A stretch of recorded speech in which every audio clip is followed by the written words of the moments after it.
a dit que le mois de janvier ne passait pas vite. Déjà le 18, déjà le week-end. Mesdames et messieurs, bonjour et bienvenue. Je suis Marcelin Gauvoil, très heureux d'être en votre compagnie pour ce dernier rendez-vous de la matinale sur RTI1, la meilleure chaîne d'Afrique subsaharienne francophone. Et nous faisons tout chaque jour, autant que faire se peut, pour vous proposer vraiment un flash, une émission, toutes les rubriques appétissante. N'est-ce pas, Alix? Bonjour, ma très chère. Bonjour, mon très cher. Bonjour à vous et bienvenue à votre matinale pour ce vendredi 18. Encore très heureux d'être en votre compagnie et donc vous conviendrez avec nous que ces 95 minutes seront un pur plaisir. Même pour l'heure, c'est Mr. Friday. Il est avec nous.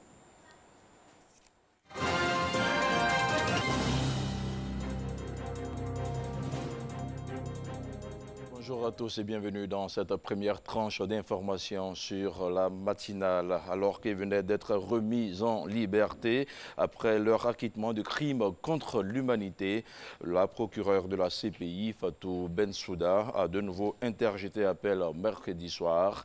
Un appel qui a suspendu la mise en liberté de Laurent Gbagbo et de Charles Blé Goudé. Les explications d'Alexis Ouedraogo. Mercredi soir, la procureure de la CPI a interjeté appel de la décision de remettre en liberté Laurent Gbagbo et Charles Blé Goudé. Fatou Bensouda a demandé en urgence le maintien en détention des deux hommes, le temps d'examiner les motivations détaillées des juges concernant l'acquittement. Les 5 juges de la chambre d'appel ont entamé à la mi-journée l'examen des documents transmis par les avocats de Laurent Gbagbo et Charles Blé Goudé. Leur décision devrait être connue assez rapidement. S'ils suivent la requête de la procureure, Laurent Gbagbo et Charles Blé Goudé resteront en détention dans le centre de Scheveningen. A l'inverse, si les 5 juges rejettent cet appel et confirment la remise en liberté, le greffe pourra reprendre son travail pour préparer la logistique de leur libération. La décision, elle, devrait être connue par écrit. Des manifestations contre la décision d'acquittement de Laurent Gbagbo et de Charles Blé Goudé ont été enregistrées partout sur le territoire ivoirien. Des manifestations qui ont interrompu la circulation et les activités économiques dans le centre du pays. Le reportage à Boaké de Soro Corona. Circulation impossible au rond-point de la gare routière de Boaké ce jeudi aux environs des 10 heures. Les 5 voies du rond-point ont été bloquées par des jeunes. La raison ? Protester contre l'acquittement de Laurent Gbagbo et Blé Goudé par la Cour pénale internationale. Les jeunes de Boaké, après avoir appris que la CPI avait décidé d'acquitter M. Laurent Gbagbo et M. Blé Goudé, les jeunes de Boaké ont été choqués par cette décision et de façon spontanée se sont levés pour dire non et se dresser contre cette décision de la CPI qui est de nature à raviver la crise en Côte d'Ivoire. Il y a eu 3000 morts dans la crise post-électorale.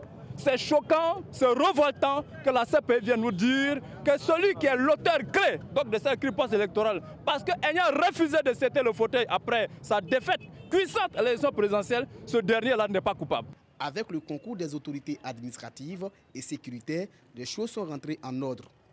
Après 1 heure de manifestation, les jeunes ont décidé de se retirer pour laisser place à la reprise des activités économiques dans la deuxième ville du pays. À l'instar de Boaké, la ville de Korogo a elle aussi été secouée par des manifestations provoquées par la nouvelle de l'acquittement de Laurent Gbagbo et de Charles Blé Goudé. Je vous propose l'éclairage d'Ami Sissoko dans la cité du Poro. 2 jours après les différentes manifestations de joie et de frustration, à l'annonce de l'acquittement et de la libération de l'ex-président ivoirien Laurent Gbagbo et de Charles Blé Goudé par la CPI, Korogo entre dans la danse. Des jeunes protestent contre la décision de la CPI. Cette manifestation vise à soutenir les victimes post-électorales. On est là pour signaler un ras-le-bol. Un ras-le-bol à l'endroit de la décision que la CPI a prise pour l'acquitter des charges sur Laurent Gbagbo et de Blé Goudé. Aujourd'hui, tous ces jeunes que vous voyez, tous ces parents, nos mamans, nos papas que vous voyez derrière, disent non à la libération de Laurent Gbagbo. Si on libère Laurent Gbagbo, qu'on nous dise qui a tué les femmes d'Abobo. Les 3000 morts, que la CPI nous dise qui a tué. La manifestation a débuté à Monga, l'un des plus grands quartiers de Korogo, avant de s'étendre vers le centre-ville. Conséquence, perturbation de la circulation et des commerces en ce jour de marché. Quelques heures plus tard, l'ordre a été rétabli par les forces de l'ordre et de sécurité. Une série de décisions en faveur ou pas de l'ex-président ivoirien Laurent Gbagbo et de Charles Blé Goudé est en cours précisément à La Haye. Tout autre chose à présent, la 3e conférence internationale sur l'émergence de l'Afrique, CIEA, s'est ouverte jeudi à Dakar. Le Premier ministre ivoirien représentant le président Alassane Ouattara a participé à un panel de haut niveau. Amadou Gon Coulibaly est revenu sur l'importance du secteur privé dans la marche des pays africains vers l'émergence, tout en rappelant le modèle ivoirien. Amadou Gon Coulibaly, que je vous propose d'écouter. Nous avons participé donc, ce matin à la conférence internationale sur l'émergence de l'Afrique, la 3e édition après les 2 premières qui ont eu lieu à Abidjan. C'était une conférence qui était fort instructive. Ce que l'on peut donc retenir après toutes les communications que l'on a entendues, c'est que pour assurer donc l'émergence de notre continent, il est extrêmement important que nous puissions tous travailler à en assurer donc une bonne stabilité. Les expériences de certains pays donc, sont des témoignages éloquents, notamment donc, en Asie. Deuxièmement, il nous faut donc, avoir des politiques donc, économiques résolument tournées vers donc, la promotion du secteur privé. Le secteur privé doit être moteur donc de la croissance donc dans nos pays.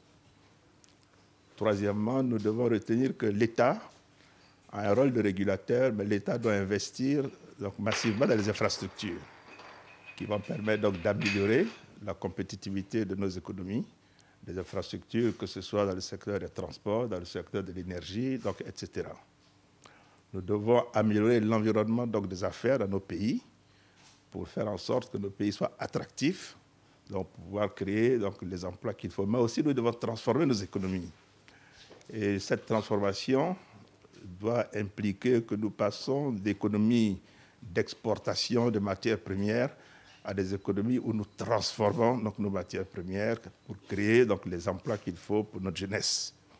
Donc, tous ces éléments donc, ont été donc, examinés donc, ce matin. Et je dois dire que c'est une très belle conférence. Et je crois que cette initiative doit être pérennisée. Donc, c'est tous les 2 ans qu'il est décidé que nous puissions nous retrouver au niveau donc, africain pour continuer de réfléchir donc, sur la problématique de l'émergence du continent. Mais je dois également indiquer qu'il apparaît très clairement que le continent est sur la bonne voie. Le continent est sur la bonne voie, que les politiques économiques qui sont menées donc, sont de bonnes politiques économiques en général. Et pour ce qui concerne notre pays, je dois dire qu'avec les taux de croissance donc, que nous avons, avec les éléments que je viens de vous indiquer qui sont en droite ligne avec ce qui se fait donc, en Côte d'Ivoire, donc nous sommes heureux donc, de constater que nous sommes donc, sur le bon chemin. Il a été aussi question de la question de l'inclusivité. Et cette question, vous le savez, est importante puisque la croissance économique doit être inclusive, doit être partagée. Et donc cela nous rappelle donc, la décision prise par le président de la République, donc son Excellence M. Alassane Ouattara, de faire en sorte que le gouvernement renforce donc, son programme social pour les 2 années à venir. Alors, je suis venu à cette conférence et constater que le pays est sur la bonne voie et que les recettes que nous appliquons sont des recettes donc, qui sont reconnues comme étant donc, les bonnes pour aller non seulement à l'émergence, mais pour assurer donc, la prospérité donc, du pays et les bonnes conditions de vie des uns et des autres. Alors, j'ai rencontré donc, le président donc, Macky Sall, président de la République du Sénégal, frère donc, du président de la République, pour lui apporter donc, les salutations fraternelles du président Alassane Ouattara et lui apporter son soutien. Vous savez également que le Sénégal est en train d'appliquer un plan qui est le plan Sénégal donc, émergent. Et donc, nous avons là aussi été impressionnés par tous les progrès donc, qui ont lieu ici au Sénégal. Et je voudrais en profiter pour saluer donc, mon frère et ami, le Premier ministre John, pour le travail qu'il fait sous l'autorité du président en tant que chef du gouvernement. Nous avons eu l'occasion de parler des relations entre nos deux pays et je lui ai transmis tous les messages dont j'étais porteur de la part du président Alassane Ouattara. Un mot de culture à présent avant de refermer cette première tranche d'informations sur Matin Bonheur. Après Abidjan, l'équipe de production de Bonjour 2019, produite par la RTI, a mis le cap sur la ville de Dembokro. Retour sur cette ambiance de fête dans la capitale administrative d'Unzi avec Pargasoro. Connais. Ta démarche là me plaît, on dirait femme de brouteur. Dembokro. Première localité visitée par l'équipe de production de l'émission humoristique à succès de la radiodiffusion-télévision ivoirienne RTI Bonjour dans le cadre de Bonjour Tour 2019. Pour les organisateurs, il s'agit d'offrir l'opportunité aux populations des villes de l'intérieur du pays de profiter du spectacle en live. Et c'est l'esplanade de la Citaraya qui a servi de cadre pour ce grand rendez-vous du rire. Les humoristes, eux, ont égayé le public de Dembokro en faisant montre de leur talent. Malgré ces cadeaux-là, il y a d'autres qui ont pris Clofi quand même. Zouglou, quand quelqu'un laisse, en tout cas ce morceau-là, ça tue au quartier. À cause de ça, moi ma propre femme à la maison, quand je vais chanter, quand il m'a au travail, mais rien quand tu sors, non. Mais quand quelqu'un sort, quelqu'un rentre, je dis, si tu penses que je vais courir derrière toi, copine, tu as joué. Parce que l'homme, même quand il n'est pas diplômé en beauté, tant qu'il a son jeton seulement, il tape pas poteau. Les différentes prestations des humoristes appréciées par autorités, élus, cadres, parrains et publics de Dembokro qui n'ont pas boudé leur plaisir. Bonjour 2018 a été un succès, un grand succès. Il y avait du monde. Donc la population a réclamé Bonjour 2019 et j'ai tout fait pour que 2019 soit. Merci à la RTI, merci à la population et que Dieu nous donne la force d'organiser Bonjour 2020. Après la ville historique de Dembokro, les humoristes se disent prêts à affronter le public des autres localités de l'intérieur du pays. C'est comme un baoulé qui est saoulé, il a envoyé à Abidjan nouvellement, il est saoulé, il est assis en bas là. Et puis il dit, mais c'est comment? Redresser le bas là. Elle dit, comment ça? Elle dit, mais le bas là est un peu tordu. Chapitre sur l'information locale. Je vous retrouve dans quelques instants pour une autre tranche d'information. Merci beaucoup à vous. On vous retrouvera avec beaucoup de plaisir. Il est 6h16, mesdames et messieurs, à Daye-Pakei et à Zebizekou et dans la zone de Gagnoa. On espère qu'on nous suit de là-bas avec beaucoup de plaisir sur RTI 1. Tout de suite, on va aller au tapis, mais positivement. On va aller au tapis, mais positivement, dans le cadre du gainage. Et c'est le fitness avec le coach Cyril Niamke. C'est parti.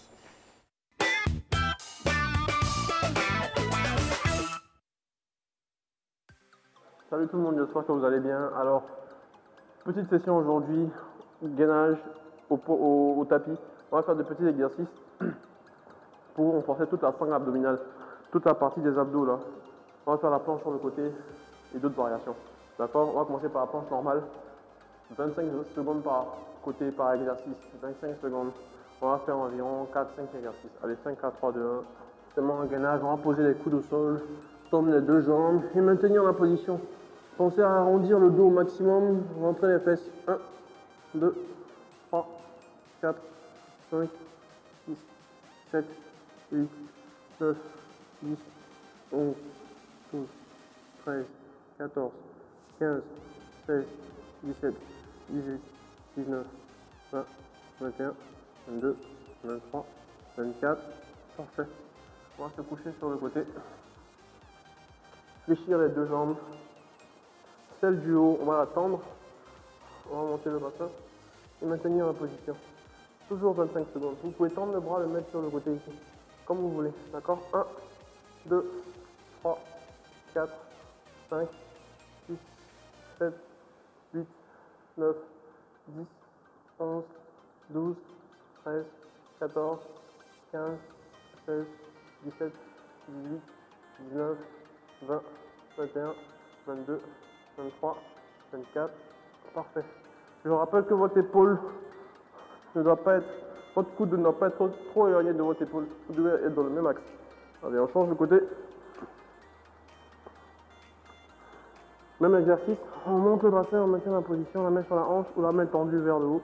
1, 2, 3, 4, 5, 6, 7, 8, 9, 10, 11, 12, 13, 14, 15, 16, 17, 18, 19, 20, 21, 22, 23, 24. Parfait. Allez, avant-dernier exercice.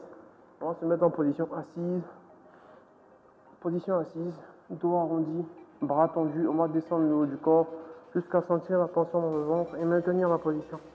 Allez, 25 secondes. 1, 2, 3, 4, 5, 6, 7, 8, 9, 10, 11, 12, 13, 14, 15, 16, 17, 18, 19, 20, 21, 22, 23, 24.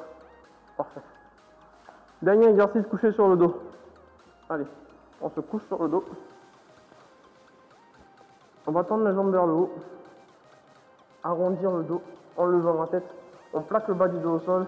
On tend les jambes. On descend un tout petit peu et on maintient la position. Veillez à ce que votre dos ne soit pas cambré au sol. D'être toujours arrondi, bas du dos bien plaqué au sol. 1, 2, 3, 4, 5, 6, 7, 8, 9, 10, 11, 12. Si vous avez le dos cambré, vous levez les jambes, vous les ramenez vers vous. 16, 17, 18, 19, 20, 21, 22, 23, 24. Parfait. Super. Session terminée. Alors, petit conseil. Parmi tous les exercices que vous faites le matin, essayez de noter ce que vous ressentez le plus. Essayez de les refaire plus souvent. Ils vont vous aider à déjà être actif et à plus travailler les parties que vous voulez changer en quelque sorte. En plus de vous permettre de vous entraîner efficacement, faire des exercices régulièrement et surtout ce que vous sentez le plus va vous permettre de rester actif et d'avoir le corps que vous voulez au fil du temps. Donc je vous encourage à rester actif et à vous entraîner régulièrement, aller en salle, entraînez-vous à la maison, mais prenez soin de vous, c'est très important. Au revoir, passez une bonne journée. Je passe l'antenne avec un petit coucou à l'appui à Marco et Alix. Au revoir. Coucou coach, merci beaucoup pour ces exercices de gainage qui nous permettent d'avoir en tout cas la bonne forme, une silhouette très appréciable. Alors, comme la vôtre. Oh merci, C'est merci. la vérité, hein. Vous avez une belle silhouette et c'est toujours un plaisir de vous avoir. Votre époux a beaucoup de chance. Hein. Bon, enfin. C'est la vérité. Merci beaucoup. Oh, vous rougissez non, du tout, je bleuir. Je bleuir, je ne rejette pas. Fondre. Non, pas fondre, mais je suis très heureuse. Alors, aujourd'hui, il y a des personnes aussi, de certains prénoms qui seront très, très heureux, car c'est leur fête. Un 18 janvier, des personnes prénommées Prisca, par exemple, et d'autres encore. Nous fêtons donc la Sainte Prisca, et également Priscilla, Christia, Christina, Christina, avec un seul sans H. Déicole, Déal, Christine avec K, Léobard, Libert, Mosé, Prisca, Prissy, Prisc, Ulfried, Wolfred. On salue toutes les Prisca qui nous regardent. Prisca Essay, quelque part à la ville, on salue toutes les Prisca. Elles sont généralement magnifiques. Hein. C'est un prénom qui sied les femmes vraiment magnifiques. Hein. Exactement. Et toutes les femmes sont belles, il faut le savoir. Qu'importe les prénoms. Non, pas forcément. Si, elles sont toutes belles. Elles sont toutes belles. Toutes les femmes sont radieuses. C'est plus que belle. Beau parleur va. Beau parleur va. Mais il y a des anniversaires aussi, à côté de ces prénoms qu'on célèbre aujourd'hui. On a un grand acteur qui nous a fait vibrer dans exactement, dans ce film, Mr. Kevin Costner, acteur et réalisateur américain. On s'en souvient encore, Monsieur Bodyguard de la belle Whitney Houston, feu Whitney Houston. Et ensuite, 18 janvier 1881, un éditeur célèbre, Gallimard, Gaston Gallimard, voit le jour de la France. On lui doit vraiment beaucoup d'éditions, beaucoup de livres. Il fait partie de ceux qui ont vraiment aidé plusieurs générations à apprendre, à avoir la lecture pour passion. Et 18 janvier 1689, ça date. Montesquieu, né Charles-Louis de Secondat, baron de la Brède et de Montesquieu. Il est écrivain, philosophe, on s'en souvient encore. On l'étudie notamment en classe de terminale avec des textes philosophiques pour les dissertations, entre autres. Il est décédé un 10 février 1755. Et puis aussi, on a une pensée pour cette actrice dramatique et lyrique française qui est née donc en 1977 et qui nous a quittés un 18 janvier. On a une pensée aujourd'hui pour Yvonne Printemps, qu'on aperçoit maintenant sur les années folles, les belles années. Les belles années. Et puis il y a des événements également aussi, mesdames et messieurs, ce 18 janvier 1952, des émeutes anti-britanniques éclatent du côté de l'Égypte. Ensuite, Alix. Et en 2005, pas très loin, 18 janvier 2005, le constructeur européen Airbus présente à Toulouse Blagnac l'A380. Vous vous souvenez, vous avez encore ce gros avion, ce gros Boeing, plus gros avion de l'histoire de l'aviation commerciale. Et quand il atterrit, il faut l'arroser. Oui, l'arroser. Et puis ça fait un bruit vraiment énorme, vraiment qui nécessite que les personnes qui travaillent au sol puissent avoir un équipage particulier par rapport au son. 18 janvier 1997, l'explorateur Borg Hosland devient le premier homme à traverser l'Antarctique en solitaire. S'il vous plaît, mesdames et messieurs, et sans assistance, en 64 jours de marche. Oui, 64 jours de marche. Et ça, on lui dit tout simplement chapeau. En solitaire, vous imaginez dans l'Antarctique, 64 jours de marche. Le dispositif déjà raconte le froid, la force mentale à avoir. On tente ça un jour? Oui, pour les vrais. Pour 2 heures seulement. Les vrais. Si on peut faire 2 heures seulement. On va essayer d'aller au sommet. On sera le premier Ivoirien à le faire. Oui, pourquoi pas. Alors tout à l'heure, on va parler de sécurité, Alix, avec notre très cher ami de Bouchard. On va parler cette fois de connaissance et utilisation des extincteurs. Il a fait venir sur ce plateau un extincteur qui est là. Alix et moi, on regarde, on a un peu peur, mais au moins, ça va nous permettre de savoir la pratique. Comment on utilise. Et puis, Alix donc, va se charger de tous les textes, parce que les parkings sont partagés sur ce plateau. Tout ce qui est démonstration pratique, c'est Alix. Maintenant, tout ce qui est observation de loin pratique, c'est votre serviteur et Christelle Akoussa à la réalisation. Il se taille la part du lion, mais il n'y a pas de souci, hein, je vais me prêter à l'exercice, il n'y a vraiment pas de problème. Moi, j'aime bien le risque. Des fois, il faut voilà. Vous allez vous donner pour la cause. Oui, exactement. Il faut prendre des risques des fois, c'est important. C'est très important. Mais des risques mesurés et mesurables. Et oui, on va mesurer aussi aujourd'hui notre culture, notamment pour débattre avec Inabo Delors, expert en industrie musicale. Le thème qui nous occupe, c'est comment mener une promotion artistique efficace et à coût réduit. Vous savez, hein, ça et là, il y a plein de spectacles, mais est-ce que les coûts sont bien harmonisés? Est-ce que les coûts sont rentables à la fin? Et puis la promotion passe également pas forcément par les médias dits officiels. On peut faire une bonne promotion, c'est vrai, en utilisant la télé, la radio, mais il y a des canaux, il y a le bouche à oreille.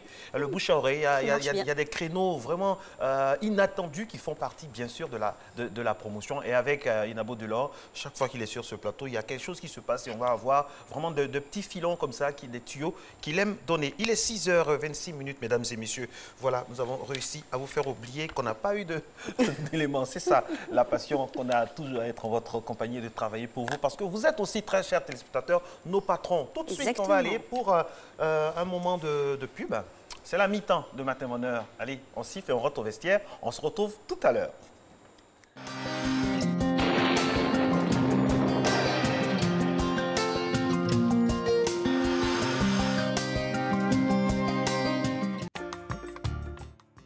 Mesdames et messieurs, bonjour. Une matinée généralement nuageuse sera présente sur les zones du sud avec par moments des averses de pluie localisées dans le sud-ouest.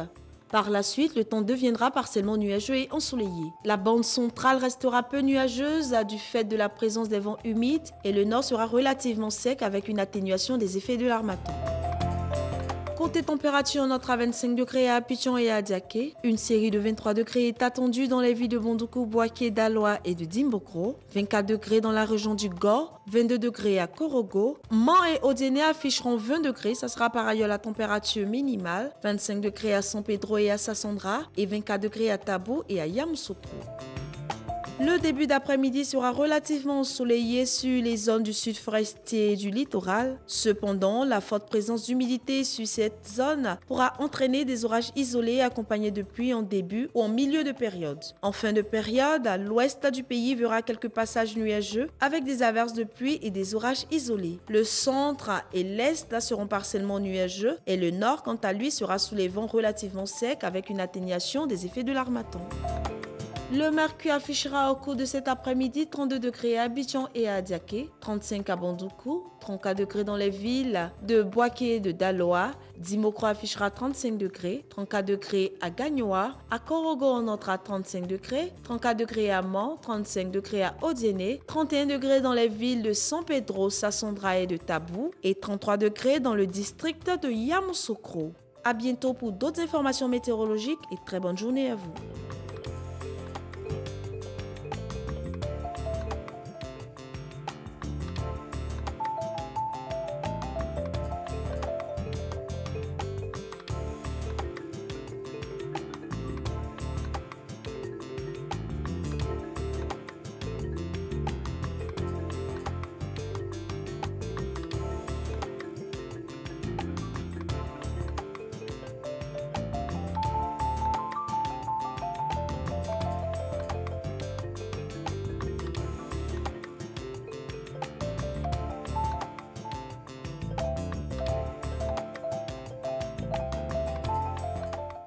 MTN, everywhere you go.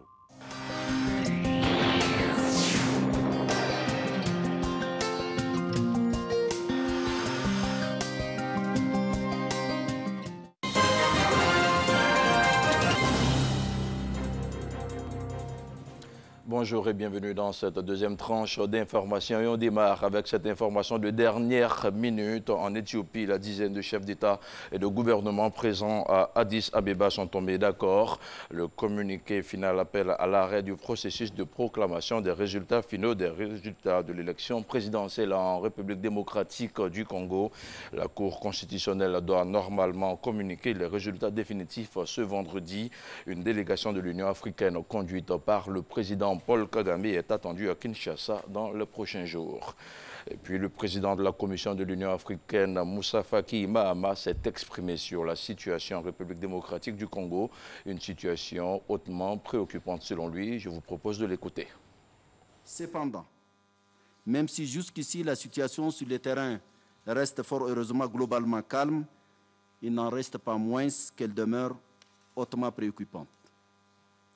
Pour parler franchement, des sérieux doutes sur la conformité des résultats proclamés persistent et ne cessent de hanter les esprits des Congolais et de leurs frères et amis de par le monde. Le nord de l'Afrique, en Tunisie, le secrétaire général de la puissante centrale syndicale UGTT, Nourdine Taboubi, a prononcé un discours devant une foule rassemblée devant le siège de la centrale syndicale à Tunis. Pour rappel, une grève générale inédite touche tous les secteurs publics et a débuté dans le pays à l'appel de la centrale. La centrale réclame des augmentations de salaire dans un contexte politique tendu en ce début d'année électorale. Au Zimbabwe, au moins 70 personnes ont été arrêtées au tribunal de première instance d'Harare. Elles sont accusées d'avoir protesté contre l'augmentation du prix du carburant. Le Zimbabwe est le théâtre depuis lundi dernier de violentes manifestations contre la forte hausse des prix des carburants à la pompe. Au Kenya, les familles des victimes enterrent leurs morts. Le président Uhuru Kenyatta a confirmé que les 5 terroristes ont été neutralisés. L'attaque a été revendiquée par le groupe somalien Al-Shabaab, un groupe lié à Al-Qaïda et qui vise le Kenya depuis octobre 2011. Et puis on termine avec cette information. Plus de la moitié des espèces de café sauvages existantes sont menacées d'extinction, révèle une étude publiée mercredi dernier dans la revue scientifique Science Advance. Elle a été menée dans plusieurs forêts africaines de la Sierra Leone à Madagascar. Or, les producteurs de l'Arabica et du Robusta, les deux espèces sur lesquelles la production mondiale du café repose, ont besoin de ces variétés sauvages. A tout à l'heure, Marcelin et Alexa. A tout de suite donc, messieurs. Forest Friday. Et nous partons pour notre intervention avec le premier invité que nous recevons, Monsieur Yao Debouchard. Bonjour. Bonjour. Nous avons un jingle. Oh, on y va.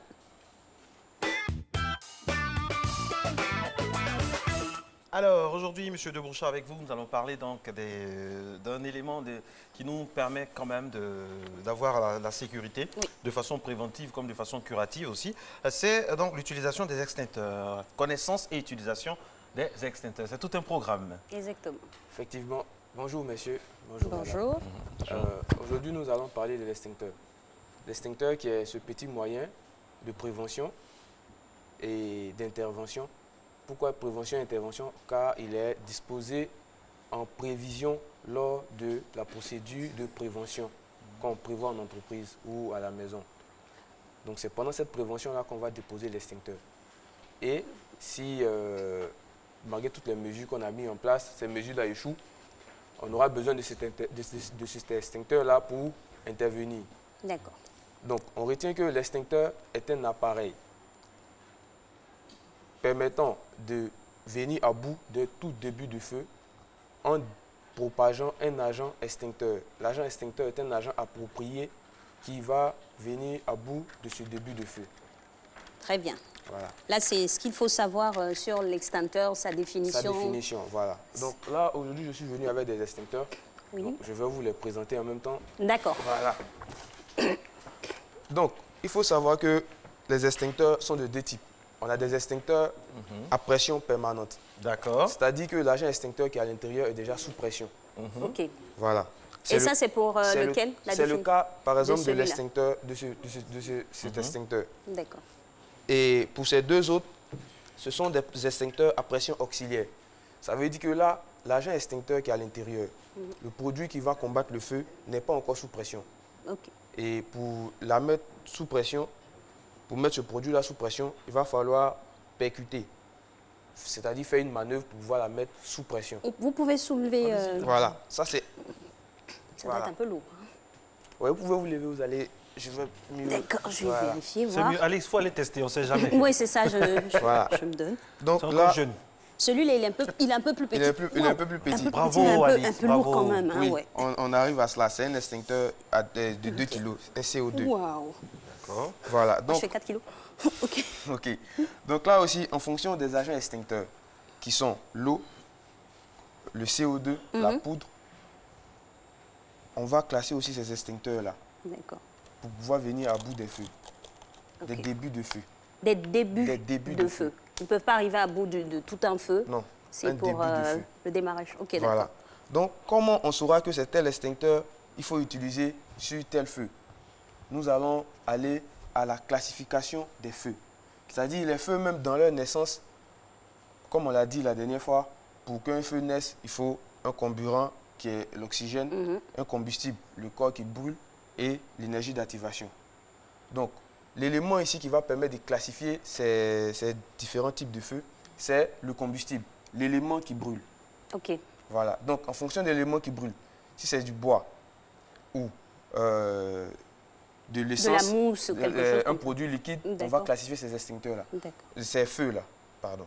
Donc, pour les feux de classe A, on aura les matières solides qui brûlent et qui font de la braise, c'est-à-dire le bois, le carton, les papiers et tout ça. D'accord. Et pour ces types de feux-là, on va utiliser cet extincteur-là. Celui du milieu. Celui du milieu. On rappelle ses caractéristiques. Ses caractéristiques. Donc ça, c'est un extincteur à eau pulvérisée. Très bien. Voilà. Et vous allez le reconnaître par cet élément qu'on appelle la goupille. La goupille qui est toujours de couleur bleue. La goupille de sécurité qui est toujours de couleur bleue pour les extincteurs à eau pulvérisée. OK. Voilà. Donc, pour les classes B, les feux de produits liquéfiables et de liquides, c'est-à-dire essence, pétrole et tout ça. Pour ces feux-là, on va utiliser l'extincteur à poudre. OK. À poudre polyvalente. Avec la goupille jaune. C'est le plus grand. Avec la goupille jaune. Parce que c'est pour les feux les plus dangereux. C'est ça. Donc, sa taille n'a rien à voir. On a ceux-là en plus grand aussi. Non, non, parce que le pétrole, l'essence, ça va rapidement. Ça va rapidement. Donc, ce sont des feux plus dangereux. Oui, dangereux. C'est plus dangereux que les feux de bois, effectivement. Donc, on a les feux de classe C, qui sont les feux de gaz. Gaz, butane, propane et autres. Donc, pour ceux-là, on va utiliser aussi l'extincteur à poudre. Là, j'insiste là-dessus parce que, vous voyez, l'extincteur même parle déjà de lui-même. Donc, on a là... On a toutes les informations, là-dessus. Donc, vous voyez que cet extincteur peut combattre le feu de classe A. D'accord. Le feu de classe B. Il est polyvalent, en fait. Il est polyvalent. De classe C aussi. De classe C aussi. OK. Voilà. Donc, on va l'utiliser pour ces 3 types de feux. D'accord. Donc, on a aussi les feux de classe D. Ça, c'est des feux de métaux. Et pour ces feux-là, il y a des produits un peu spécifiques, comme c'est des feux qu'on ne trouve pas aussi facilement. C'est plus dans des usines. Dans les industries, en fait. Voilà. Et on a les feux d'auxiliaire de cuisson. Pour ceux dont on avait fait la démonstration une fois. Dans les graisses de cuisine et autres. Donc là, on vous a déjà expliqué, fermer la bouteille. Mais le rappel, il est toujours pédagogique, hein, on peut le faire. Alix, demandez-lui si on peut faire un essai. C'est pour ça qu'Alix est là. Alix veut voir clair. Faut voir... Oui, bon, on ne peut pas utiliser les extincteurs sur le plateau. Sur le plateau? Oui. OK. Sinon, parce que c'est dangereux. C'est dangereux. Il y a une pression il y a une pression, qu'on doit maîtriser. Et aussi, on va arriver à cela. D'accord. Oui. L'utilisation des extincteurs, c'est vrai, c'est efficace, mais aussi il y a des précautions à prendre. Ça peut être dangereux quand on ne maîtrise pas la technique d'utilisation. Oui. On a parlé de ces deux-là pour éteindre feu A, feu A, B, C. Celui-là, c'est pour le plus petit, il éteint. Le plus petit, c'est un extincteur à dioxyde de carbone. OK. D'accord. Donc, lui, pour son procédé d'extinction, il va retirer l'oxygène. Donc, du coup, on va l'utiliser pour les feux d'origine électrique. D'accord. Ah, d'accord. Donc, les court-circuits à la maison, eux aussi, il peut être les climatiseurs les climatiseurs qui prennent feu, les condensateurs des climatiseurs. Donc, on va l'utiliser sur les feux d'ordinateur. Des prises surchargées et autres. Voilà. D'accord. Vous allez comprendre qu'on peut utiliser cet extincteur-là aussi pour les feux d'origine électrique. Mais l'inconvénient avec celui-là, c'est que lui, il est salissant et on ne pourra plus récupérer notre matériel après. Mais avec celui-là, on peut conserver toujours notre matériel. Salissant tant qu'on éteint le feu, je pense que il est irritant aussi. Monsieur Deboucha, une question. Alors, dans un immeuble, par exemple, quel est l'extincteur qu'on devrait avoir? Les 3 ou lequel en particulier? Dans un immeuble, vous allez voir que les extincteurs sont disposés en fonction des risques. D'accord. Donc, il faut faire une étude. D'accord. Voilà, donc on n'installe pas des extincteurs dans un immeuble n'importe comment. Non, n'importe comment. Merci pour l'info. La position d'un extincteur fonction du risque encouru par tous les habitants ou non, en fonction du risque qui existe en ce point-là. Okay. Sinon, il y a une réglementation qui permet d'installer ces extincteurs. Voilà. Il faut avoir un extincteur, il ne faut pas avoir dépassé plus de 15 mètres pour avoir un extincteur. Ça, c'est pour les extincteurs à eau plus Et pour les véhicules? Pour les véhicules, on en parlait la semaine dernière. On en parlait la dernière fois. Il y a des extincteurs plus petits. Ah d'accord, plus petits que celui-là. Des extincteurs de 2 kg. Okay. Eux, ils sont aussi à poudre. C'est pour les véhicules, oui. Alix est très concerné par les véhicules, mais moi je veux revenir, si vous permettez, sur les immeubles. Oui. Les immeubles à but d'habitation et les immeubles à titre professionnel. Oui. Quand on habite, par exemple, quand on est chez soi dans son immeuble, est-ce qu'on a le même extincteur que quand on va au travail, par exemple au plateau, dans un immeuble au plateau? Et à différents étages. On pourrait avoir les mêmes extincteurs, vu que on peut retrouver les mêmes éléments du bureau à la maison. Chez vous, à la maison, bon, peut-être qu'au bureau, on n'aura pas une cuisine. Sauf qu'au bureau, on ne prépare pas, voilà. On ne prépare pas, on n'aura pas une cuisine. Pas. Normalement, on ne dort pas. Donc voilà. Donc aussi, à la maison, vous allez avoir un ordinateur, vous allez avoir des matelas. Donc il vous faut au moins un extincteur à eau pulvérisée. Et à la maison, on a notre niche de compteur. Vous avez parlé d'immeuble. Donc si on est dans un immeuble, ça veut dire qu'on a plusieurs compteurs. Donc, et si on a plusieurs compteurs, il faut un extincteur à CO2, mais de 5 kg, un peu plus grand que celui-là. Okay. Donc, voilà. En fonction de son lieu d'habitation, de la construction, il faut un extincteur adapté. Un extincteur adapté. En fonction du lieu d'habitation, bon, pas en fonction du lieu d'habitation, en fonction du risque qu'on encourt, il faut un extincteur. Comment on évalue ces risques-là? Et qui les évalue? Ah oui. Bon, là, c'est...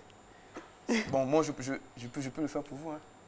Oui, non, on va avoir quelques indications sur le risque. D'accord. J'habite en race campagne. On va prendre concrètement. J'habite en race campagne. Autour de moi, il y a la forêt. J'ai une maison à la campagne. Quel genre d'extincteur je peux utiliser? Vous habitez en race campagne, vous allez avoir besoin d'un extincteur à eau pulvérisée, d'un extincteur à CO2. Voilà. J'habite au bord de la lagune. C'est la même chose. Quelle que soit la configuration de la maison, vous allez toujours avoir les mêmes éléments dans la maison. En race campagne, peut-être que votre maison sera en bois. Donc, il va vous falloir peut-être plus d'extincteurs à eau pulvérisée. Mais en race campagne, la circulation du vent n'est pas la même, par exemple, que si j'habite en montagne. La circulation du vent... Oh, c'est important aussi pour les pompiers. La circulation du vent n'intervient pas dans... Dans les feux? Non, pas dans les feux. Ah. Dans l'analyse des risques. Ah, ok. Voilà. Le vent va permettre d'aggraver plus rapidement, si vous voulez, le feu. Mais si vous prenez les précautions, je pense que vous n'allez pas arriver à cela. Voilà. Donc, on va passer, par exemple... C'est toute une analyse à faire par rapport aux spécificités des habitations et des constructions ou des risques. Je reviens là-dessus. La situation géographique de la maison n'intervient pas tellement, ne compte pas tellement. Donc, on se base sur quoi? Finalement, on ne suit pas trop bien ce que vous dites. On se base sur quoi, alors? On se base sur quoi? Vous dites la situation intervient, la nature. On se base sur la nature du matériel que vous avez à la maison, ce qui peut brûler à la maison. D'accord. Le combustible. Oui. C'est le combustible qui permet de faire le choix de l'extincteur. D'accord. C'est-à-dire l'élément qui brûle. Je ne sais pas si vous voyez. Donc, c'est de ce que vous parlez quand vous parlez de risque. C'est de ça qu'il s'agit. En fait, le risque est consubstantiel à la vie. Donc, c'est la vie humaine qui va entraîner le risque. Sinon, le danger, il existe déjà. Et la situation géographique, ça, on a compris. Et la situation géographique de la maison. Par exemple, une maison qui habite qui est à côté d'une usine. Très bien, merci Alix. D'accord. Une maison qui est à côté d'une usine. Une usine va prendre les dispositions pour que si elle a un événement dangereux chez elle, cet événement-là, elle puisse contenir cet événement et qu'elle-même puisse aussi protéger son environnement immédiat. C'est ce qui devrait être fait, hein, parce qu'on a des feux qui commencent à un endroit, mais qui prennent... Donc une usine, vu que c'est elle qui dégage le plus de risques, c'est à elle de prendre les précautions. Bon, et si je décide de ne pas compter sur l'usine, parce que je ne suis pas au courant, et me sécuriser moi-même. De leur dispositif de sécurité. Moi, pour anticiper, qu'est-ce que je fais? Est-ce que vous pouvez installer des grands moyens dans votre maison? Tout dépend, la sécurité n'a pas de prix. Si l'expert que vous êtes, vous faites un rapport pour dire que oui, proximité de l'immeuble de Madame Alix, ici, il y a ça, ça, ça. Donc, en prévision, il faut avoir les 3 types d'extincteurs. C'est ce que je suis en train de vous faire comprendre. Mais qu'on n'a pas bien compris pour le moment. D'accord, ok. Oui, parce que nous, on veut évaluer tous les risques pour sécuriser les différentes personnes. Dans votre maison, c'est les risques de votre maison que vous évaluez. Donc, de telle sorte à contenir chez vous un début de feu. L'industrie, c'est classé dans une autre catégorie. Les risques de votre maison, si le feu vient de dehors, ok, vous avez pris tous les risques, toutes les dispositions pour que dans votre maison, vous êtes sécure, ok. Mais si le feu vient de chez le voisin, ça vient de dehors, ça ne dépend pas de vous, ça ne vient pas de vous. Comment vous faites pour vous sécuriser? Dans la construction des maisons, tout ça c'est prévu. Les murs que vous voyez, vous allez voir qu'il y a des endroits où les murs sont un peu plus durs. Tout ça, c'est prévu. Monsieur Debouchard, on est en Côte d'Ivoire. On parle d'un environnement. On se connaît, on connaît un peu ce qui se passe ici déjà. Mais c'est ce qui est fait quand même. Moi, je vais vous donner un exemple très banal. Vous voyez les maisons de la Sikoji. On a 2 portes, devant, derrière. Ça, c'est une mesure de sécurité. D'accord. Donc, déjà, à la base, c'est déjà pris en compte. Donc, la construction devrait respecter certaines normes, pour anticiper sur les risques pour le voisinage et pour les personnes même. Je pense que là, c'est bon. D'accord. Je pense que là, c'est bon. Finalement, je fais votre boulot. Ouais, d'accord. Donc, là, on va venir rapidement sur... Rapidement, pour terminer. Sur l'utilisation des extincteurs. Donc, pour les extincteurs, Alice, vous pouvez venir? D'accord, je reviens, pas de souci. C'est lourd, hein, donc... Non, on va pas... Okay. On n'a pas besoin de trucs. Il nous reste 40 secondes, allez-y. Waouh.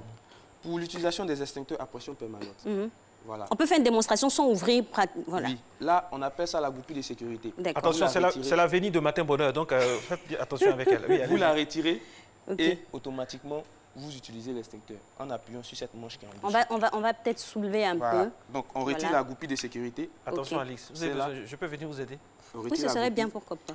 On retire la goupille. On retire là, avec force? Avec force. Il faut couper ce scellé pour pouvoir le sortir. Là, je veux dire que on est dans le feu de l'action, hein, sans jeu de mots. La panique. Voilà. Comment tirer? Parce que ça a l'air très solide. Vous tirez par ici. Vous tirez par ici. On dégoupille, au fait. Vous dégoupillez. D'accord. Voilà. Quand c'est ouvert. Quand c'est ouvert, vous appuyez là. Et la direction, c'est comment? C'est tout droit dans le feu ou à côté, aux extrémités? Pour l'extincteur à CO2, vous attaquez par-dessus les flammes. Incliné. Pour étouffer les flammes. La distance est de 1 à 2 mètres en fonction de la base du feu. D'accord. Voilà. Donc pour les extincteurs à pression auxiliaire, on a un autre élément qui va s'ajouter dans le processus. Il va falloir dégoupiller, ensuite percuter, c'est-à-dire appuyer sur cette manche-là pour percer la cartouche qui va mettre l'élément sous pression avant de l'utiliser.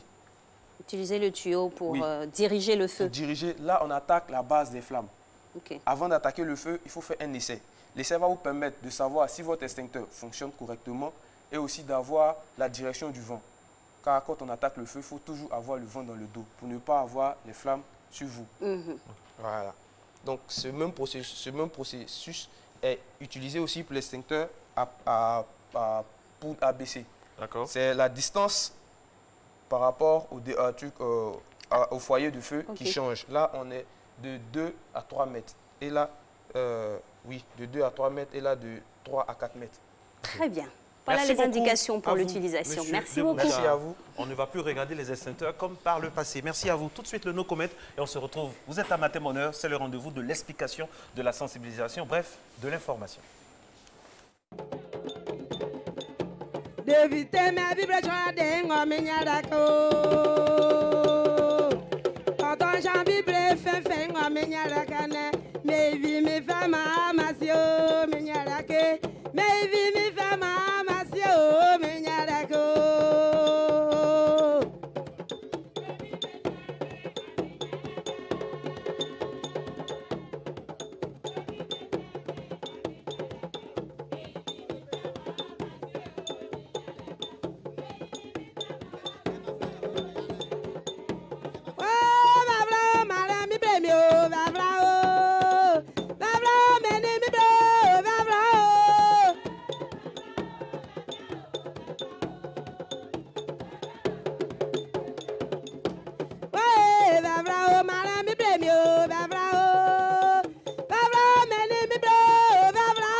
Voilà, en tout cas, beaucoup de joie, beaucoup d'allégresse dans cette... Mention spéciale au lead vocal de cet ensemble. Ah oui, c'est une danse de femmes de Beaunois. Une dédicace même pour les journalistes. Ah oui, dédicace aux journalistes, tout ça, aux animateurs, ça fait plaisir. Hein. On salue toutes ces personnes qui nous regardent de cet endroit magnifique de notre pays, Beaunois.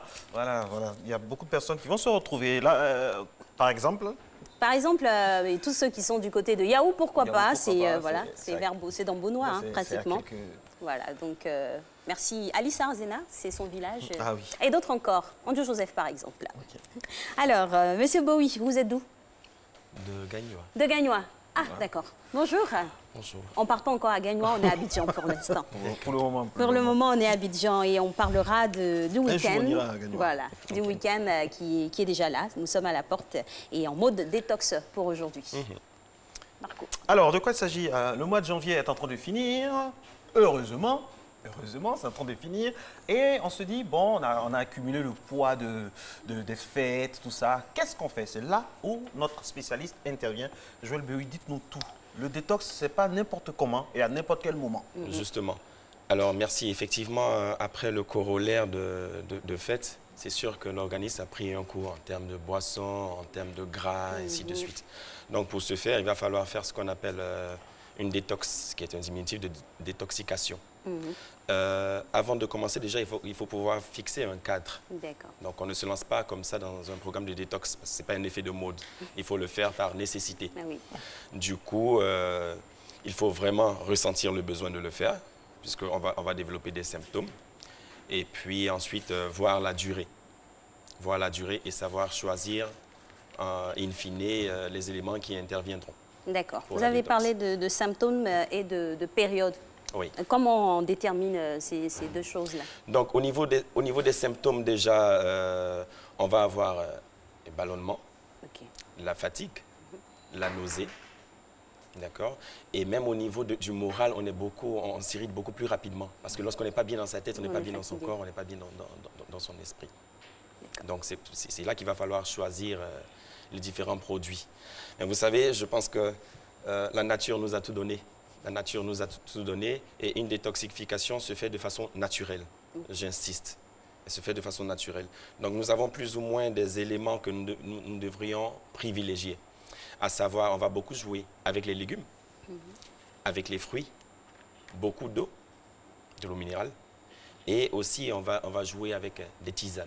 Donc, vous voyez qu'on se rapproche plus à tout ce qui est de la terre. Tout ce qui est de la terre et tout ce qui est naturel. D'accord. Et aujourd'hui, vous nous avez ramené quelques ingrédients. Alors, j'ai ramené quelques ingrédients qui sont beaucoup plus familiers et qui ont des vertus insoupçonnées. On pourra d'abord commencer par de l'ail. Ah oui. Une gousse d'ail qu'il va falloir, on va l'utiliser en gousse. Parce que déjà, plus ça sera en gousse, plus l'effet sera beaucoup plus rapide. D'accord? Donc, l'ail est très riche en antioxydants. Donc, c'est un anti-vieillissement réputé. Puissant antibiotique aussi? Oui, puissant antibiotique. Initialement, nos parents dans les villages l'utilisaient pour se déparasiter.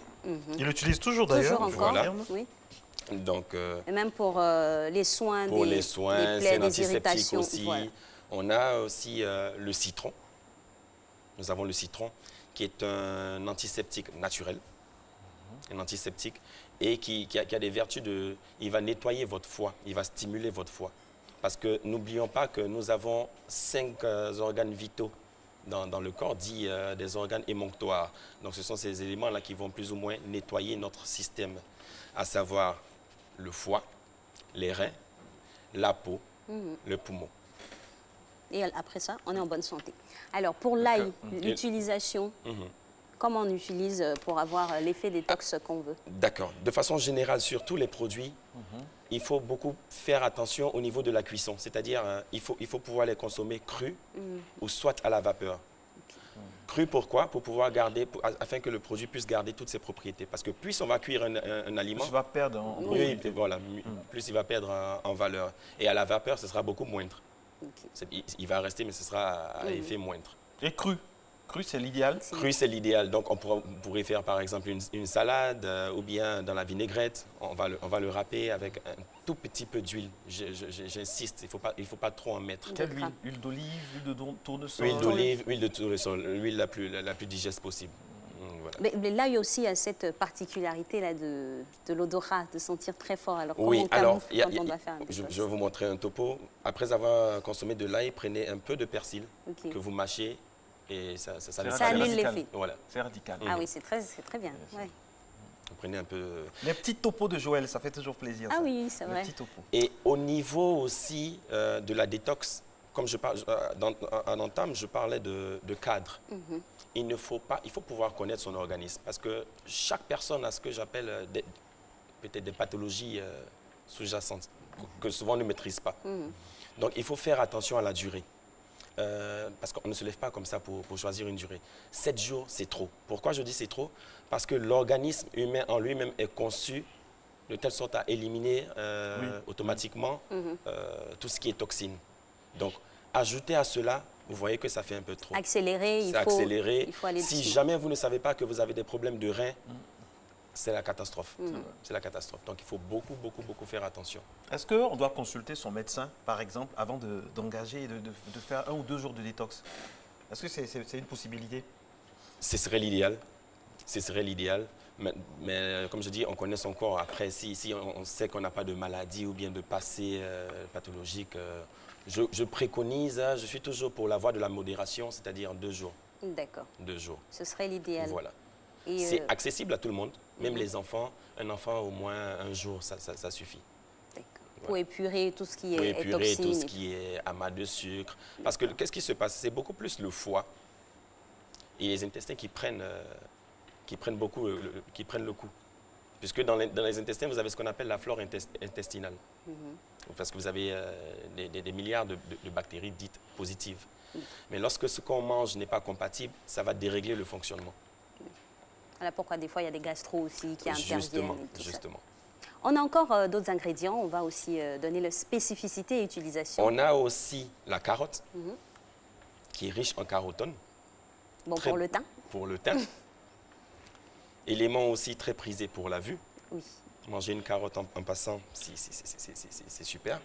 Nous avons aussi du persil. Alors, le persil a des vertus d'un légume qui filtre. On peut le faire en jus, c'est-à-dire un cocktail, avec une touche de citron. Donc, vous avez de l'antiseptique. Et là, ça va vous nettoyer carrément les reins. Il faut le faire au moins, il ne faut pas excéder 2 jours. Vous savez que les reins sont assez sensibles. Et les doses de consommation, un verre. Quoi? Pour un adulte, pour la journée. un verre d'eau. Pour la journée? Pour la journée. D'accord. Pour la journée. De préférable, pour éviter tout effet contraire, il serait bien, lorsque vous faites une détox, essayez de le faire quand vous n'êtes pas au travail, parce qu'après, il y a des effets secondaires et chacun a son corps qui réagit assez différemment. Voilà.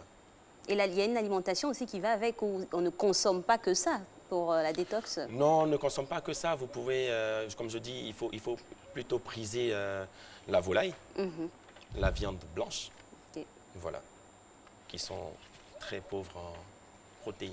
En récapitulatif, 30 secondes, la détox, combien de jours maximum? 2 jours? 2 jours. 2 jours. 2 jours. Et puis, quand on fait ça, on mange à quelle heure? À quelle heure on fait? Comment ça se passe? Alors, vous pouvez le faire en début de matinée. En début de matinée, lorsque le corps n'a encore rien pris, en début de matinée, c'est l'idéal. Oui, c'est l'idéal. Après, il y en a d'autres qui pourront aussi, même un simple jeûne aussi, filtre l'organisme. À partir de la semaine prochaine, on aura, Alix et moi, toute la pensée pour la Saint-Valentin. Vous avez des choses à nous proposer pour vous? Ah oui, oui, super. On vous laisse mijoter aussi, téléspectateurs. On vous partagera tout, vous savez. Alix, la suite, s'il vous plaît. La suite, c'est bien sûr la publicité et puis le dernier flash de Mr. Friday, Abdoulaye Koné, pour le flash international.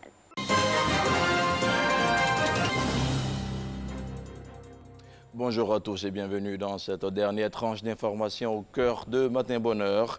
Un attentat à la voiture piégée a fait une dizaine de morts et 65 blessés jeudi à Bogota, soit le plus meurtrier en près de 16 ans dans la capitale d'une Colombie qui peine à mettre fin à plus d'un demi-siècle de guerre interne.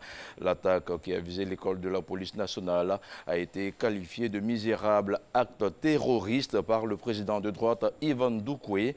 Ce dernier a durci la lutte anti-drogue contre la rébellion de l'ELN, l'armée de libération nationale. L'auteur présumé de l'attentat a été identifié comme José Aldemar Rojas Rodriguez. Il transportait 80 kg de pentoline, un puissant explosif.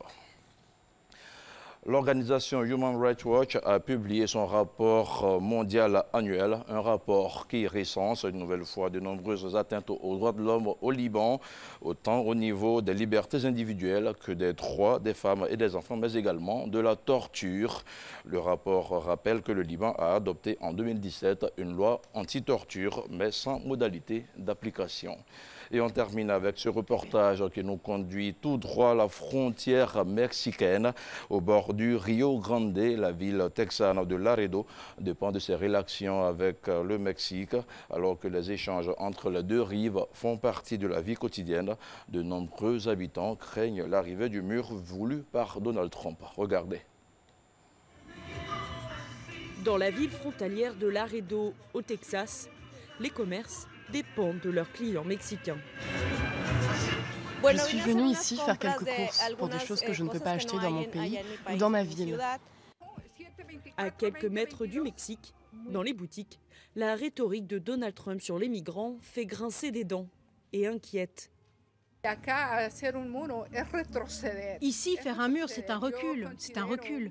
Un mur, c'est un pas en arrière qui va nous affecter économiquement, socialement, moralement. Ça va beaucoup nous affecter.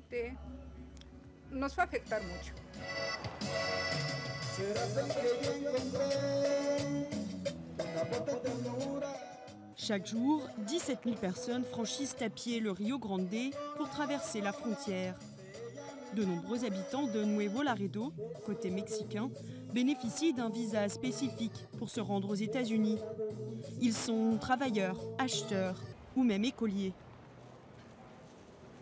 Et les Américains aussi tirent profit de la proximité de la frontière. Nous sommes nombreux à nous rendre de l'autre côté pour aller chez le médecin et ça nous revient moins cher. Même les médicaments sont beaucoup moins chers qu'ici. À Laredo se trouve le plus grand port commercial terrestre des États-Unis. 200 milliards de biens y transitent chaque année.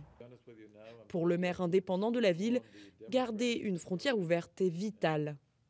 Nous n'avons pas besoin d'un mur physique, nous sommes pour un mur virtuel, c'est-à-dire avec plus de technologie, plus de personnel.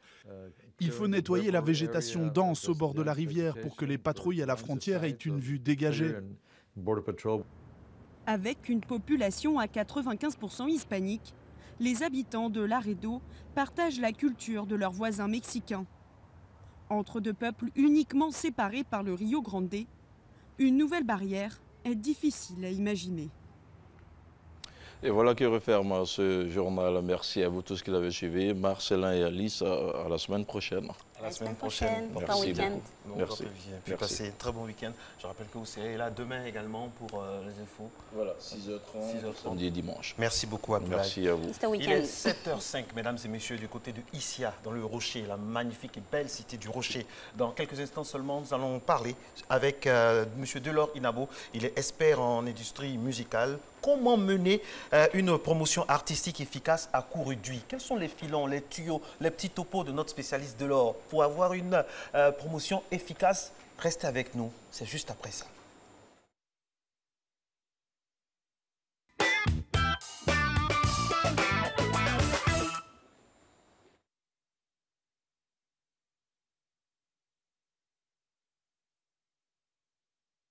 Bonjour, c'est Martial Simon, expert en communication événementielle.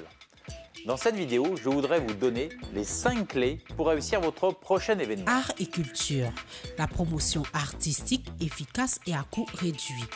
Face à l'évolution des outils de promotion artistique, notamment online, les stratégies évoluent. Un artiste, un artisan, un écrivain ou un travailleur culturel communique à propos de son travail, connaît son marché et développe des réseaux de contacts avec des professionnels de son milieu. Il est vu et connu de son public cible et de ses clients potentiels. Mais qu'en est-il d'une promotion artistique efficace? Écoutons ses producteurs managers. Il faut dire d'abord pour que la production se fasse à coût réduit, il faut que d'abord le producteur maîtrise le milieu. Ensuite, il faut que l'artiste même il ait un bon produit. Quand il y a un bon produit, déjà, les gens avec qui tu t'en vas pour négocier, pour vendre ton artiste, déjà de par la qualité, ces personnes-là ont le cœur ouvert. Et il faut être aussi un bon négociateur. Parce qu'il y a des services dans ce milieu qui n'ont pas de valeur. Et tu ne peux pas tout payer. C'est vrai, il y a des coûts pour toutes choses. Donc c'est vraiment un travail de maîtrise du milieu, beaucoup un travail relationnel. Les nouveaux médias nous permettant de développer, communiquer et se confronter à un public, à l'univers musical, visuel et vidéo d'un projet. Pour mener cette promotion, comme je le disais dès l'introduction, c'est d'abord former une équipe. Vous comprenez? Former une équipe, former un staff management. Vous comprenez? Et comme nous connaissons un peu le milieu showbiz, côté radio, côté télé, c'est d'aller vers ces personnes qui font la promotion des œuvres artistiques en radio, aller croiser ces personnes, mettre des managers sur le terrain, que ces personnes puissent aller vers ces radios et télé, croiser et parler de la promotion de l'artiste. L'on dépasse la notion de promotion pour atteindre celle du partage et de l'interaction. C'est donc une question de bon sens que de s'en servir. Les réseaux sociaux sont des points focaux pour la promotion d'une œuvre artistique. Voilà, c'est-à-dire nous avons un manager qui gère la page peut-être de l'artiste, on crée une page officielle de l'artiste, on essaie de balancer toutes les informations qu'on peut sur la page afin d'avoir plusieurs personnes qui vont liker, qui vont quand même découvrir un peu l'artiste. Voilà. Sinon, les réseaux sociaux également sont également des points focaux pour une promotion d'œuvres artistiques. Il serait dommage de se priver des moyens de promotion numérique dans la mesure où Internet est devenu un mass média accessible à tous et un formidable moyen de promotion à coût réduit. Des difficultés certes, mais si l'on voudrait être efficace dans la promotion artistique, soyons cohérents dans notre promotion et dans notre communication, selon Blagué Boris. Tu ne peux pas forcément payer tous les services que les gens vont te rendre pour faire la promotion de ton artiste. Donc parfois, c'est des choses qui sont négociées par le relationnel parce que tu as duré dans le milieu, ou bien parfois parce que le gars qui doit t'aider, il aime ton produit.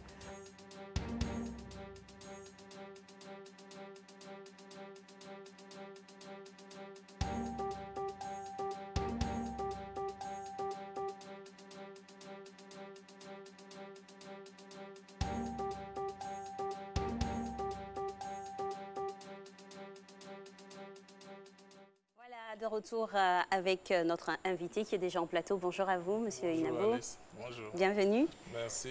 Bonjour, alors, on a vu dans l'élément qu'il y a plusieurs indicateurs pour mener à bien une promotion. Vous allez nous dire qu'est-ce qui comporte une promotion traditionnelle en l'État. Merci. J'apprécie votre fraîcheur. Merci. Merci beaucoup. Alors, il faut dire que pour ce qui est de la promotion, disons, tout ce qui concerne les campagnes de promotion pour les œuvres artistiques, surtout de l'industrie musicale, nous avons pour habitude, et je vais citer pêle-mêle, pas forcément dans l'ordre, de voir les artistes se diriger principalement vers les médias audiovisuels, essentiellement la télévision et la radio. En plus de cela, nous constatons pour certains d'entre eux les supports physiques papier, comme les 12 mètres carrés, les flyers, les journaux, etc.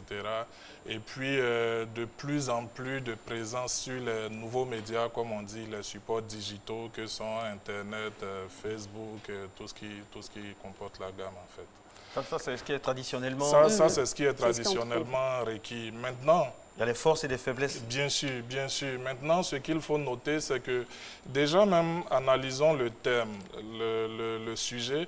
Quand on nous dit comment mener une campagne de communication, de promotion efficace, de sorte à dépenser moins et à avoir des résultats plus probants, en réalité, ce que ça nous inspire, cette question-là, ce n'est pas tant de réduire mathématiquement le montant de la promotion, mais plutôt de réorienter ses choix vers des canaux plus performants et mieux indiqués. Parce que si, par exemple, je vais prendre une image comme d'habitude, on vous dit que vous avez besoin de 500 mg de lipides, par exemple, par jour pour atteindre une certaine taille, et que vous choisissez des aliments ici et là. C'est vrai qu'ils sont nombreux en quantité, mais en termes d'apport en lipides, ça fournit par exemple 30 mg de lipides. Vous mangez beaucoup, mais vous n'avez pas ce qui est requis, ce qu'on vous a demandé. Alors c'est la même chose qui se passe malheureusement dans l'industrie musicale. Et je développe l'une des premières erreurs que les acteurs de ce milieu font, c'est de choisir les mauvais canaux. Alors, qu'est-ce qu'un mauvais canal pour un artiste musicien qui sort, par exemple, un album? C'est de faire premier album ou bien un nouvel album? Peu importe. Peu importe. Même si c'est un gars de la trempe de Mewé ou d'Alpha Blondy qui fait un 12 mètres carrés pour annoncer Alpha Blondy, nouvel album Mazoya, par exemple. Ça n'a aucune pertinence, aucune efficience, aucune performance. Pourquoi je le pense? Parce que, Marco, vous montez dans votre véhicule le matin, vous arrivez au carrefour de la vie, vous voyez un 12 mètres carrés, Alpha Blondy, nouvel album Mazoya. Honnêtement, c'est juste une information pour accroître encore qu'il faille que vous retenez l'information que vous venez de voir. Parce que de chez vous, au carrefour de la vie, vous avez dépassé au moins 100 panneaux 12 mètres carrés, sans pouvoir citer dans l'ordre 2 qui se sont suivis successivement. Sans oublier qu'il est 3 h du matin, 4 h du matin, c'est ma sécurité d'abord pour arriver au travail. Tout à fait. Donc l'attention n'est pas là. Considérons qu'un homme, un footballeur comme Samuel Eto'o-Fils, qui sort un livre, je dis bien un livre, pas une œuvre musicale, mais un livre, et qui écrit « Ma vérité sur Nathalie Koa », et il fait un 12 mètres carrés. Tout de suite, après un matin bonheur, vous foncez dans une librairie pour savoir de quoi il s'agit. Alors, la musique ne se capte pas par des canaux visuels. Alors, et vous savez qu'à Abidjan, un panneau nous revient aux alentours de 130 000 environ pour un mois. Et comptez le nombre de panneaux qu'il faille mettre en la capitale uniquement pour pouvoir atteindre le maximum. On va injecter beaucoup d'argent pour des résultats peu probants. Aucun panneau ne peut décider un mélomane à aller acheter un album. Ça, c'est la première erreur. Alors, bien sûr, avec tout son corollaire, les affiches A3, etc., tout ce qui est affiche, support, papier, ce n'est ni une priorité, ni quelque chose d'essentiel pour amener un mélomane. Ça, c'est quelle statistique qui dit ça? C'est vous qui pensez ça ou bien? Non, mais j'ai mine de rien une carrière d'au moins 15 ans en tant que producteur audiovisuel. Ce sont des erreurs que j'ai faites. J'ai aussi commis ces erreurs. Dépenser 5 millions de francs dans un affichage massif sur une durée d'1 mois, alors que sur la base même de l'exemple que je viens vous donner, ça ne peut produire aucune incitation d'achat. Alors que les sociologues nous bassinent d'infos, les psychologues disent que quand il y a un 12 mètres carrés, ça agit sur l'esprit. C'est le message. Non, c'est la nature du produit qu'on expose sur le 12 mètres carrés qui détermine. En Côte d'Ivoire, nous consommons plus de musique que de lecture, par exemple. Ça, c'est un fait. Mais je dis qu'un 12 mètres carrés sur un livre de Samuel Eto'o-Fils va inciter plus à l'action qu'un 12 mètres carrés sur un nouvel album de Alpha Blondy. Ce n'est pas un 12 mètres carrés sur un nouvel album d'Alpha Blondy qui va m'inciter à acheter l'album. Alors que ce même 12 mètres carrés sur un livre de Samuel Eto'o pourrait tout de suite me pousser à l'action. Donc, le problème n'est pas le 12 mètres carrés, mais la nature du produit pour lequel on choisit le 12 mètres carrés. Alors, le deuxième point sur lequel je voudrais revenir, qui est aussi inefficace à mon avis, c'est le spot télé et radio pour annoncer qu'on a un nouvel album. OK? On va me dire, le spot, il fait 30 secondes, peut-être même moins sur certains médias. Bon, Marcelin Govoy, nouvel album, La Vérité. Et on entend quelques bribes de petits morceaux disponibles dans tous les bacs à cassettes au prix de 3 000 francs. Bon, après avoir entendu un tel message... C'est bon à savoir aussi. Justement, pour les gens entre l'information, entre le besoin de donner l'information et la nécessité d'inciter à l'action, il y a une différence. Et c'est ça que le communicateur doit déceler de sorte à choisir le meilleur canal. Est-ce qu'on se comprend? Parce que, et j'en arrive, il y a des canaux très performants, négligés mais très performants qui font pourtant leurs preuves. Ils sont négligés, malheureusement. On investit beaucoup plus d'argent dans des choses qui n'incitent pas à l'action. Et à la fin, en tant que producteur, on se plaint d'avoir investi beaucoup d'argent sur un artiste qui n'a au final rien donné. Et il y a encore d'autres failles dans le système, on pourrait encore libeller? Oui, mais il y a bien sûr beaucoup de failles, mais on ne va pas s'éterniser sur les failles. Vu que notre mission ce matin est d'apporter à ceux qui nous écoutent, j'ai envie de dire, un ensemble de faisceaux de réflexion. Donc, en la matière, votre solution, la recette que vous proposez, ce serait quoi? Alors, premièrement, il y a les canaux pour moi qu'il faut privilégier. Les canaux à privilégier. Il y a d'abord les canaux qui sont dans les voies classiques. En fait, attendez, je veux récapituler. Ce n'est pas les canaux que vous dénoncez, c'est l'utilisation des canaux. Tout à fait. Donc, ça veut dire que nous, à la RTI, nous communiquons. Dans notre façon de communiquer qui est toujours bonne, on peut inclure ça dedans aussi. Mais mieux, la RTI propose différents canaux pour permettre aux gens de communiquer. Absolument. Mais il revient à celui qui veut communiquer avec la télé de choisir le meilleur canal. Sinon, ça ne remet pas en cause. Hein. Je rappelle que vous pouvez toujours communiquer sur tout avec des spots télé et radio. Il y a des produits qui sont faits pour ces canaux. Il y en a d'autres qui ne sont pas faits pour ces canaux. Il faut connaître son produit et l'adapter. Il faut connaître son produit et choisir le canal adapté. Voici les choses. Par exemple, si j'ai un artiste, mais je bataillerai avec la direction commerciale et marketing de la télé pour qu'on lui trouve, par exemple, des espaces comme ce plateau-ci. J'aimerais bien que mon artiste fasse Matin Bonheur, qu'il discute avec Marco et Alix. Voici un canal pertinent parce que, à la différence du 12 mètres carrés et du spot télé-radio, on entendra mon artiste parler, motiver l'incitation à acquérir l'album et faire découvrir à ceux qui l'écoutent la nécessité de se procurer l'album. C'est plus interactif et plus impactant. Ce que fait l'ANAGED ici, par exemple, dans le cadre d'une autre communication. Tout à fait. Vous voyez? Et qui porte les fruits. Les plateaux télé. Aujourd'hui, c'est vrai, notre télé est en train de réfléchir à développer de nouveaux paradigmes pour pousser un peu plus l'environnement, l'écosystème, j'ai envie de dire industriel ici. Je sais que de grandes choses se préparent. Mais notre télé a toujours été une plateforme qui développe des tranches pour des playlists, qui développe des tranches pour des émissions musicales comme Tempo, etc. Tout ça. Voici des espaces qu'il faut utiliser à fond. Quand vous prenez la deuxième chaîne de notre télé, qui est de plus en plus musicale, et j'encourage cela, voici des espaces qu'il faut utiliser à fond. Je préfère investir beaucoup plus d'argent pour passer dans ces créneaux-là que de faire des 12 mètres carrés. Voici la réalité. Quand je sors d'une seule émission avec Didier Bléou, je fais plus d'impact que si je dépose 30 panneaux 12 mètres carrés pour annoncer que mon nouvel album est sorti. Qu'est-ce que tu perçois quand tu vois un 12 mètres carrés annonçant la sortie d'un album? Tu ne perçois rien de l'album, tu perçois juste une information. Alors qu'une émission de 15 minutes où je fais un passage avec 2 titres, ça donne plus d'impact dans l'analyse du mélomane et dans son Comme incitation. on dit dans le milieu, ça court plus vite. Tout à fait, ça court plus vite. Donc ça, c'est les voies classiques. Il faut juste choisir le bon créneau. Maintenant, à côté des voies classiques, et ça j'y tiens, j'insiste, il y a ce que j'appelle les voies innovantes. Malheureusement, qui sont délaissées aujourd'hui.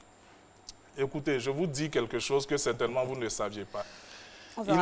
Il y a des gens qui disent que, et j'ai entendu ça dans l'élément tout à l'heure, Facebook, les nouveaux médias, tout le monde parle des nouveaux médias sans savoir exactement ce que c'est les nouveaux médias. On pense qu'il suffit d'avoir un compte, de publier enfin, une de ses chansons, ou de faire un direct, et puis de taguer tous les gens connus, Marcelin, Alix, Baba Cool, tous ceux qui sont connus. Ou de sponsoriser aussi. Non, non. Entre parenthèses, mettons ce point de côté, il est très important. Alors, on vient, on fait une publication et on tag tout le monde en ordre et en désordre, et puis on attend des résultats. On est bien sur Facebook, mais ça ne paye pas toujours cette manière de faire. Par contre, quand vous vous adressez à un professionnel, et j'ouvre une parenthèse, si tu prends ton téléphone et que tu m'envoies un message tôt le matin, Inabo, écoute, j'ai un artiste que je veux promouvoir, il fait du zouglou. Donne-moi des topos pour assurer une meilleure communication, ok? Ce SMS que tu m'envoies, sur ma ligne GSM, je précise, on n'est pas inbox ou sur une plateforme Internet. Tu m'envoies un SMS sur ma liste, sur ma puce GSM. Ce qui se passe, c'est que vu qu'il y a Facebook sur ton téléphone, Facebook a déposé dans ton téléphone de petits robots informatiques qu'on appelle des cookies. Ces robots informatiques ont pour mission de capter les mots-clés de vos communications. En réalité, c'est une violation à tout ce qui concerne les informations personnelles de l'utilisateur que vous êtes. Zuckerberg a fini par le reconnaître, mais ce n'est pas grave, avançons, ce n'est pas là l'objet de notre propos. Alors, je disais donc que ces petits robots, ces cookies, vont capturer les mots-clés. Il a entendu production, artiste, zouglou, communication, etc., etc. Il a emmagasiné ça. Or, quelque part, DJ Arafat a fait une publication qu'il a sponsorisée. Et en sponsorisant sa publication, il a défini des mots-clés sur les personnes qu'il cible. Il dit tous ceux qui s'intéressent à la communication, à la musique, aux zouglous, aux coupés décalés, qui ont tel et tel âge, il faut que ma vidéo leur apparaisse. Ce qui se passe en réalité que vous ne savez pas, c'est que Facebook a capté que Marcelin manifeste un intérêt pour ces thèmes-là. Voilà comment quand Marcelin va se connecter à son Facebook, il verra même sans être ami à DJ Arafat, la publication sponsorisée sur la vidéo de DJ Arafat. Ce n'est pas un fait hasardeux, bien entendu. Il faut s'adresser à des personnes qui savent de quoi il s'agit pour pouvoir mener à bien ce genre j'ai envie de dire, d'opération.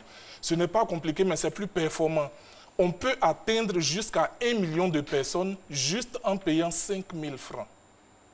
Et ces 1 million de personnes, croyez-moi bien, ce sont des personnes qui ont un intérêt certain avec l'activité que vous faites. La cible est là. Tout à fait.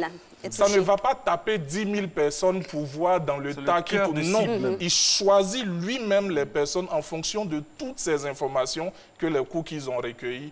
Vous verrez, vous qui faites les SMS amoureux, par exemple, très cher Marcelin, vous verrez qu'à la Saint-Valentin, vous verrez beaucoup plus de publications sponsorisées en rapport avec le thème de l'amour sur votre téléphone. Donc, il faut être en alerte sur tous ces canaux-là, ne pas utiliser pour utiliser. Utiliser pour utiliser. Il faut avoir, merci, la bonne méthode, le bon canal et le choix du bon message. Alors, Delors, bon, ça, ce que vous dites là, c'est chez nous ici, et dans d'autres pays où l'industrie musicale est vraiment développée. Est-ce qu'on utilise la même nomenclature ou bien il y a quelque chose de spécifique ils nous ont pour un artiste d'ici qui y va, par exemple? Justement, ils nous ont dévancés. Marcelin, ils nous ont dévancés. Je me souviens, et je ne vais pas citer de nom d'entreprise, mais nous avions en 2009 déjà approché une chaîne de télévision pour lui proposer de diffuser en direct sur Internet à partir d'une application mobile. En 2009, nous avons été reçus par la direction de cette chaîne de télé. C'est une chaîne de télé africaine, avec des cadres supérieurs, des techniciens, mais qui ne savaient absolument rien de ce que rêvait ou contient une application. C'est-à-dire qu'on nous regardait comme des gens qui parlaient un autre langage venu de Mars. Ce que j'essaie d'expliquer ici, c'est pour ça que j'emploie le terme innovation. C'est innovant pour nous, mais pas pour ailleurs. Pas pour ailleurs. Et je crois que notre télé nationale a été l'une des premières en Afrique de l'Ouest à passer à l'application mobile dans le courant 2013-2014. Merci. Vous voyez un peu l'écart. Vous suivez bien. Mais ce que je veux dire, c'est que concernant ces artistes dont vous parlez, là-bas, les outils sont là. Vous verrez très peu d'artistes en Europe ou bien dans les pays développés faire des 12 mètres carrés sur papier, mais vraiment très peu. Par contre, vous les verrez dans toutes les émissions de télé. Oui. Dans toutes les émissions télé, dans les show talk, dans les showtime, dans toutes les émissions télé. Et c'est déguisé, Arthur va le recevoir ici, après Ruquier va le recevoir d'une autre manière. Comme et ils ont créé des grosses stars après. Tout à fait. Et on développe autour un capital sympathie. Voilà. Et c'est ça qui fait tomber amoureux de l'artiste et de ses œuvres. Il y a une chaîne, il faut le reconnaître, il faut être honnête aussi dans la vie. Il y a une chaîne radio qui a fait ça en Côte d'Ivoire, je ne vais pas la citer, qui a fait qu'aujourd'hui tout le monde parle de la Saint-Valentin. Ça, c'était une grosse victoire pour cette chaîne. Parce que c'est une fête qu'on banalisait, entre guillemets, mais qui est devenue une fête cardinale. Je vois de quelle chaîne vous parlez. Je me souviens que quand j'étais étudiant, quand justement ils commençaient cette campagne, ils organisaient des concours de poèmes. On demandait à quiconque le veut de faire des poèmes. J'ai participé à ces concours. Et effectivement, ça nous a entraînés dans le bain de la Saint-Valentin. Ça vous a donné des enfants, tout ça. Alors, et aussi, il y a la RTI, par exemple, dans un créneau, je crois le créneau de Bonjour. Voici un créneau. Une bonne plateforme d'humour, une bonne place d'humour qui se balade en Afrique et même dans le monde entier, qui est copié, bon, même pas des chaînes étrangères, sous le sobriquet, bon, enfin bref. Tout ça, la RTI aussi est pionnière dans ce genre de... Oui, bien sûr. Vous savez, on ne peut pas être leader sans être décrié. On va beau aimer la RTI ou beau la détester, il y a certains domaines où elle a pris quand même une longueur d'avance. Nous voyons tous en Afrique de l'Ouest ce que les autres chaînes de télé font et nous voyons les efforts en termes d'innovation qui sont ceux de notre chaîne de télé nationale. Alors moi, honnêtement, c'est une chaîne à féliciter, quand bien même il reste encore beaucoup à faire, mais elle a pris les devants et très courageusement sur certaines questions. Alors pendant qu'on évoque ce sujet, il revient à mon souvenir quelque chose que j'aimerais partager avec vous. Vous voyez, le tout n'est pas forcément de définir le meilleur canal de promotion. Il y a un impresario, un Ivoirien, très brillant, qui s'appelle Jérôme Keo, qui vit au Canada. Il a développé une étude. Il dit, pour vendre plus, il faut vendre mieux. Ça signifie quoi? J'ai vu un élément sur la RTI il y a 2 ou 3 jours où on nous disait que le nombre total de vues des vidéos de Arafat en 2018 s'élève à 50 millions de vues sur YouTube. Retenons bien ce chiffre, 50 millions de vues sur YouTube. C'est-à-dire que 50 millions de fois, des gens sont allés sur YouTube pour vérifier, pour voir l'album, enfin un titre ou un clip d'Arafat. Si Arafat avait permis, par les moyens que j'annonce ici toujours, que ces titres en question soient vendus à 50 francs l'unité. Je dis bien 50 francs l'unité. Pour 50 millions, nous sommes à 2 milliards 500 millions de francs CFA. De toute sa carrière, Arafat n'atteindra jamais ce chiffre avec des supports CD physiques. De toute sa carrière. Vous comprenez? Rien qu'en vendant ça à 50 francs CFA. Avec 50 francs, on ne peut pas passer d'appel. Pourtant, on peut acheter un titre original online et le télécharger dans son portable. On fait un acte légal et on n'a pas à aller chez les petits pirates du bord de la route.